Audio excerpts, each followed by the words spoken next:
Euh, Bonjour, il y a 2 ans, nous étions réunis, c'était le 13 novembre 2016, autour du pape François. Et dans cette occasion, donc j'avais demandé au pape une récollection pour les pauvres. Il m'a dit, mais t'es pas fou, comment on peut faire ça? Moi, je dis, bon, on essaye quoi.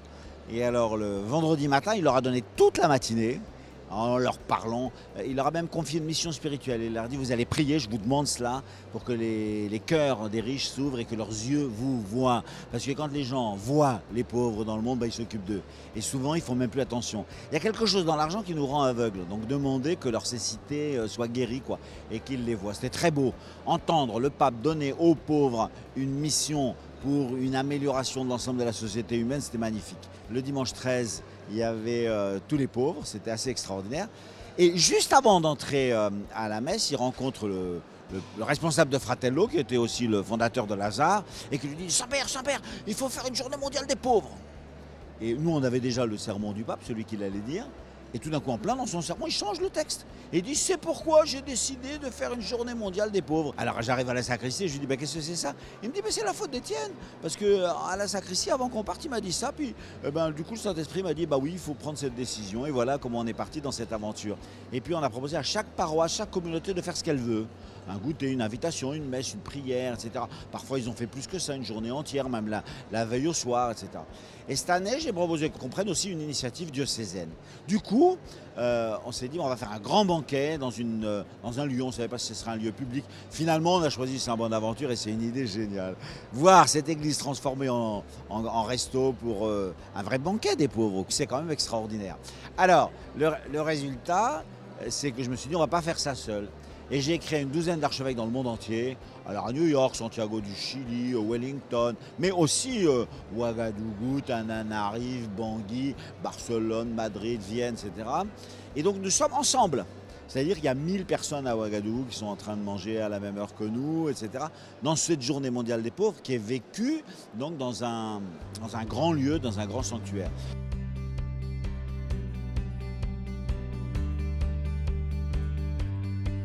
Évidemment, quand je suis rentré ici tout à l'heure, j'ai eu comme un coup au cœur que je me dis, mais Saint-Bonaventure, je t'ai jamais vu aussi belle. Je suis rentré des quantités de fois ici, elle vient d'être restaurée à l'extérieur et elle est très belle. Mais alors, la voir comme ça, habillée de toutes ces robes blanches, si je puis dire, qui sont les nappes sur les repas, puis tous les cuistots. Donc je suis allé voir Christophe Geffroy, que j'ai rencontré le jour de l'enterrement de Paul Bocuse.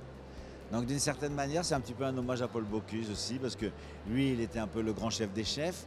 Et il a toujours fait attention aux pauvres de près de chez lui. Il invitait toujours les personnes âgées de Collonges, etc. Et je pense qu'il est un petit peu là avec nous. Et donc lui, il est allé voir plein de grands chefs dans Lyon. Et il a dit, on fait un banquet pour les pauvres à la journée mondiale des pauvres, décidée par le pape François. Et franchement, ils ont bien soigné les choses. Tout à l'heure, je viens d'aller dans la cuisine. Ils étaient en train de préparer le dessert pendant que nous, on mangeait l'entrée. Bon, c'est leurs compétences, c'est leur métier, ils sont très forts. Ils me disent, nous, on est des travailleurs de l'ombre. Ils étaient en train de remplir 700 assiettes. Bravo, merci, merci, merci. Écoutez, Christophe Geoffroy, je suis chef international et président d'une association et d'un syndicat qui s'appelle les chefs cuisiniers du monde. Donc quand Monseigneur Barbarin nous a proposé d'œuvrer à cette journée, on a dit oui pour 3 choses. 1, parce que c'est Monseigneur Barbarin qui nous a expliqué que le pape voulait cette journée, donc c'était bien normal qu'on le fasse. 2, parce que les gens défavorisés, il faut les aider, surtout en ces périodes de froid. Et faire un repas de gala pour eux, c'était vraiment pour nous quelque chose d'important. Et puis, troisièmement, c'était un grand défi puisqu'on a transformé votre église, cette église Saint-Bonaventure, en 24 heures en un restaurant. C'est la première fois au monde où une église est transformée en 24 heures, une église consacrée est transformée en 24 heures en restaurant. Et si je peux me permettre un petit jeu de mots, cette église Saint-Bonaventure, pour nous, ça a été une très belle aventure.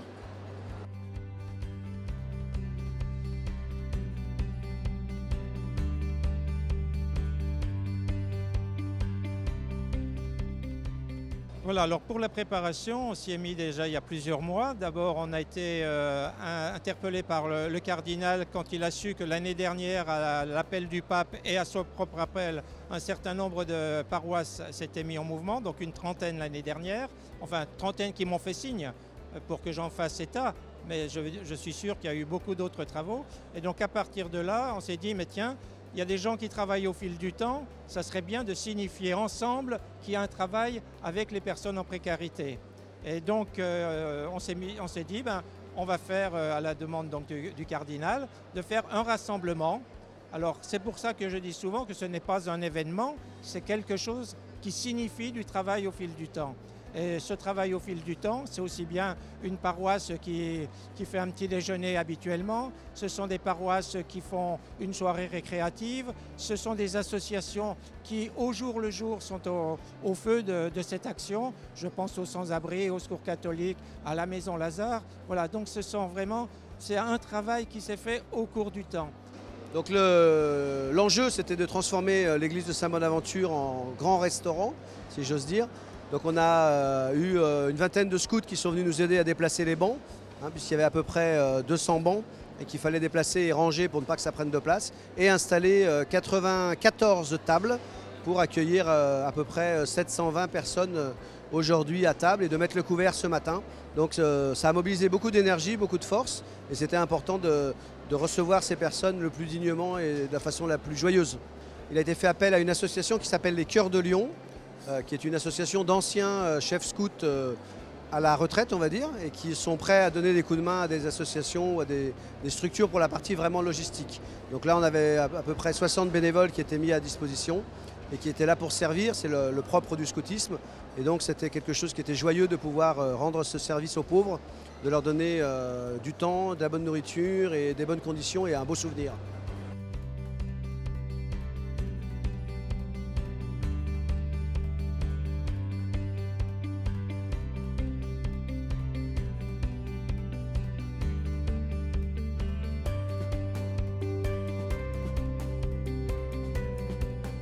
Alors le dynamisme d'aujourd'hui, bien sûr, c'est aussi pour l'avenir.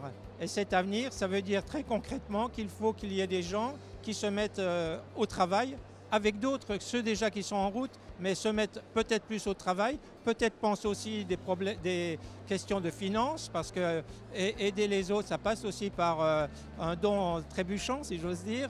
Et bien voilà, donc c'est un vrai appel, une dynamique comme aujourd'hui, ça ne peut être qu'un appel à faire mieux. Ça ne veut pas dire qu'il n'y a rien eu de fait, ça veut dire que ce qui est à faire est encore à faire. Alors, il y a la célèbre phrase de Jésus qui dit « des pauvres, vous en aurez toujours ». Il n'a pas dit que la pauvreté devait demeurer. Ça veut dire que chaque fois qu'il y a un pauvre, un chrétien, un homme doit se lever pour lever cette précarité. Voilà, on est vraiment dans une inspiration évangélique, mais on la vit avec d'autres. Notre petite ambition, c'est qu'un jour, on fasse aussi à Assise, parce que tout ça vient de François, bien sûr. François le Poverello, François qui est la figure de celui qui a le plus aimé les pauvres et qui fait résonner d'une manière extraordinaire la première béatitude, heureux les pauvres, quoi. On voudrait le faire avec le pape François et à Assise, avec des pauvres qui viendraient de partout. Donc naturellement, maintenant, c'est inscrit dans notre programme spirituel chaque année. Le dernier dimanche avant la fête du Christ roi de l'univers, qui est le point culminant de toute la liturgie de l'année, il y a un dimanche qui est une journée mondiale des pauvres. Chaque paroisse, chaque diocèse, chaque famille, chaque communauté le vit comme elle veut, mais de temps en temps on fait un beau signe pour un diocèse, un beau signe pour tout un pays, un beau signe pour toute l'Église. Voilà ce qui est notre but.